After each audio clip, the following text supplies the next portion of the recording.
What's on today's agenda? Stupid houses. Yeah. We're going to talk about stupid houses. Our thesis is that everything around us has gotten a lot smarter since the late 90s, early 2000s. I mean, we have the smart watches, the smartphones, even the smart cars. They seem to be getting smarter by the update, but houses, they stay pretty much the same. So in order to find out why this is, we decided to talk to someone who knows. So why are buildings a bit stupid and very much not a part of the digital world? Well, first of all, they lack the most critical component, and that is connectivity. They need to be connected with fiber, they need to be connected with an enormous amount of gigabits. The second component that they really lack is open standards, because without the standards, it's very hard to innovate, to compete, to be allowed to bring better solutions. But you also need to have a third fundamental component or driver. You need to have people, you need to have leadership, people that want to embrace change, take this new technology and make it into a better everyday life for all of the people living and working in buildings. A lot of the things that surround us, inventions, comes from the US. So one could assume that they would have the best connectivity in the world, right? We needed to find out if that's the case, so we decided to talk to Blair Levin. Yeah, he's the guy that spearheaded the Obama administration's efforts into digital infrastructure. Let's see what he has for insights into this. My name is Blair Levin. I'm a non-resident fellow at the Brookings Institute in Washington, D.C. I also worked with the UN and the World Bank on thinking about how to get broadband to refugees. And, the fundamental questions of how do we get networks everywhere? How do we get people on them? And how do we use them to improve the economy, society, the delivery of healthcare, education, workforce development, things like that. And certainly the United States was very much behind other countries in getting fiber out. Google Fiber tried to get gigabits everywhere, but it was not successful as a business. I think if a company like Google that had a terrific brand and plenty of cash and lots of great engineers, it shows you the difficulty of doing that kind of project. It's just critically important that everybody become digitally literate and everybody get connected. We're making some progress in some areas, but not as fast or as much as I would like. But I think bandwidth fundamentally changes everything. Any kind of technology change always produces very significant winners and losers. Well, if you're asking, do I wish I had a gigabit for 30 or 40 bucks? And, I would say that sounds very good. I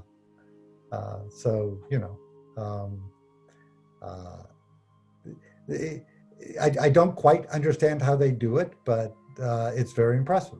So the next thing to talk about really is standards. Yes, or the lack of standards, to be precise. And this seems to be a big problem when it comes to why houses are still so stupid. Over to Paf.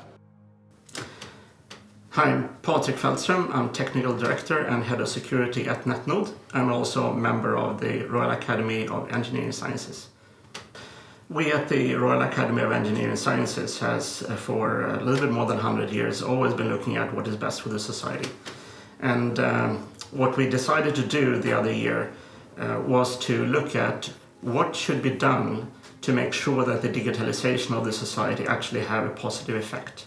The Real Estate Agency have a very special responsibility because they have buildings that last for hundreds of years. I think the silos is a big problem if we compare to the speed by which we need to transform the society.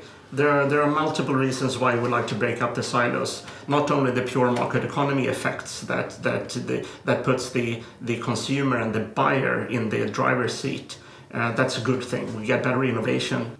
If it is the case that we manage to break the silos, that enables the ability for example, the real estate industry, the various players there, to do a procurement and buy the best product from the best player.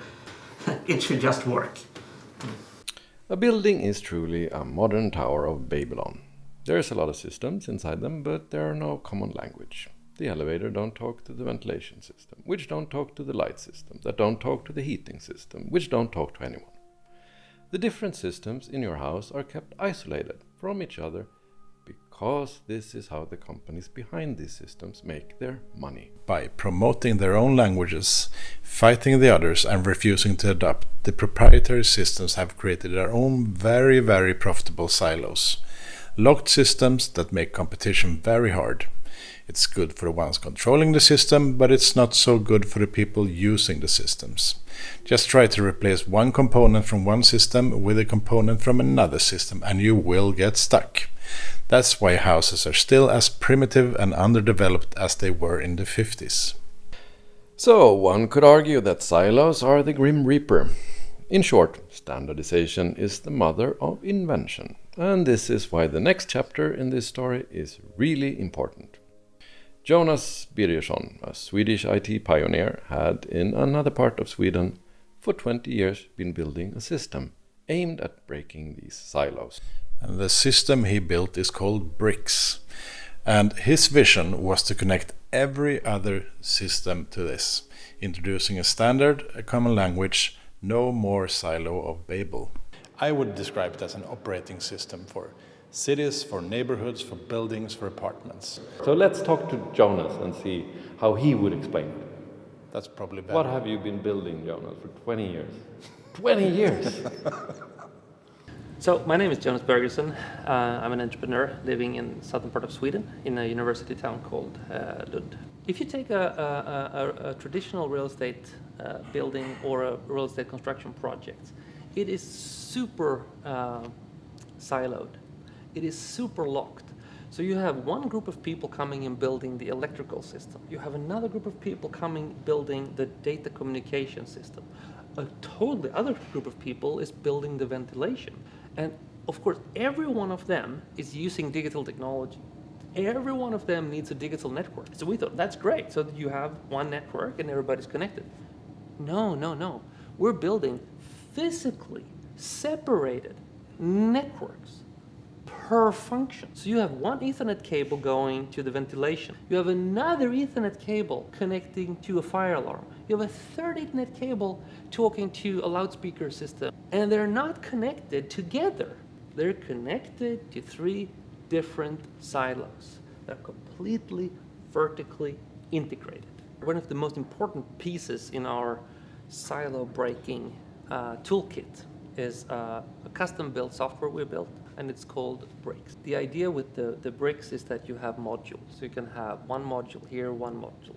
And if you have standards, you can take one brick maker, can make their contribution, another brick maker can their contribution, and you can put them together without them having to synchronize because it follows standard. So we've been working on that for a very long time. 22 years of my life, but it meant that we got almost on a quest to find some people that were prepared to listen. And people said, well, that's really genius. You have to be really smart. But no, it is really genius, but it's not us. We're just taking the best pieces of how the internet works, and we just bring it into these traditional locked industries. So the interesting thing with this quest was that we found the most wonderful people in a completely, almost unreal setting. It's a small city called Växjö in the middle of the Swedish forest.